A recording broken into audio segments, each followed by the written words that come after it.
Oh yes, yes, yes. It's boxing basement, the Triple B right here. Okay, bringing you the truth about boxing, not these slurping channels and all this nonsense and this biasness.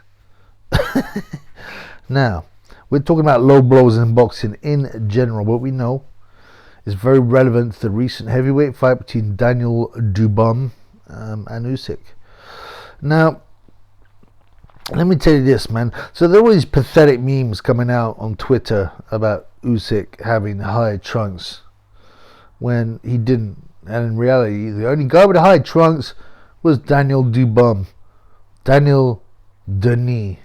Daniel. Daniel again. He's a heartless bum. Right? But let's get away from that. He loves taking the knee, Daniel Dubois. And I watch hundreds and hundreds of amateur fights. I'm talking like the Olympics, watching live Olympics from an early age, right? Watching the ABAs when they used to be shown all the time back in the day on BBC. I watched hundreds of rounds of sparring in an amateur gym. Yeah, I sparred hundreds of rounds myself, plus a few contests. Okay. Now, I've never, ever seen a single low blow in amateur boxing or in sparring. Never. Let alone someone doubled over by a low punch. Now, I'm sure it exists, by the way. I'm sure you could find a couple of examples of guys getting hit low in amateur boxing, but almost never happens. And I can't remember any instance.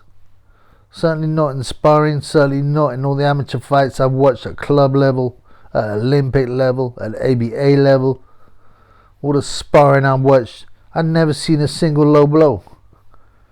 So what does that tell you, man? Why are there so many low blows in pro boxing when they do not happen in amateur boxing? Well, it's very clear. And there's only one answer. Because it's on purpose. Because they know it's a pro fight, there's a lot of money in the game. The referee will be more lenient in pro boxing and allow it.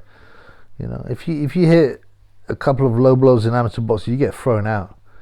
Whereas in pro boxing, you know, and there was a couple of fights like Jared Anderson vs Rudenko, and he hit him low again and again. Nothing happened. Not because it was the right call, but because it's pro boxing. And then there was Zan Kosobutsky, who got disqualified for hitting F.A. Jagba. This is all on the same weekend, by the way, for hitting him low. Now, if you watch Jagba hits Kosobutsky low many times, Kosobutsky unprofessionally, but he loses it and he starts to whack Jagba back in the nuts and gets disqualified. But it just goes to show you why are all these shots going low in pro boxing and they just don't happen in amateur boxing. Again, because it's a tactic. It's because it's a way of a fighter to get away with damaging his opponent by hitting him low all the time, again and again. Now, obviously, you know, eventually you will get a point taken away, and then you might get disqualified. But pro refs are so much more lenient; they will allow you to get away with that so much more. But that doesn't mean the low blow hitter has not had a huge advantage from hitting low blow.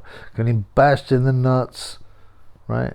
And as I've said before, you know, you get hit on the protector. It doesn't have to be right in the balls to damage another fighter's Corey or his balls. They will get hurt.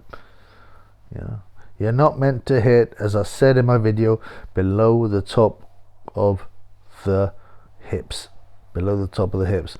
So what I'm saying is, what I'm implying is that pro fighters will deliberately hit low because they know can get away with it. They will hit lows, try and get an advantage. They will, you know, look at Dubum. He hit Usyk low many times before that third round, whatever it was. When Usyk dropped, he hit him low many times because he knew get away with it eventually. He didn't even get a point taken away. And the funny thing was Fish Eyes was like going, oh, obviously it wasn't low because they didn't take a point away. No, it was low. It was blatantly low. I proved it in the video. The reason they didn't take points away is because it's pro boxing, right? And there's too much money. It's too big. It's very rare for them to disqualify a fighter. It does happen. Funny enough, in the same weekend, Kosobuski, who wasn't the house fighter, got thrown out for throwing low blows, and they were blatant. Whereas Dubum's low shots were not as obviously blatant, right? So, what's the answer? Well, you know, what's the answer? Well, more penalties, right? You need to be called up on more. It's the same thing with hugging, clinching, whatever you want to call it in pro boxing. You watch modern pro boxing, the number of clinches and hugging that goes on compared to the old days. Watch the 70s fights, the 80s fights. They did not have this because the refs are not using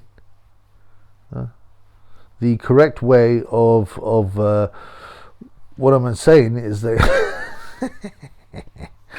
they are not penalizing these guys. They're not penalizing these guys. So they'll let them hold, grab, push, whatever, instead of working out the inside.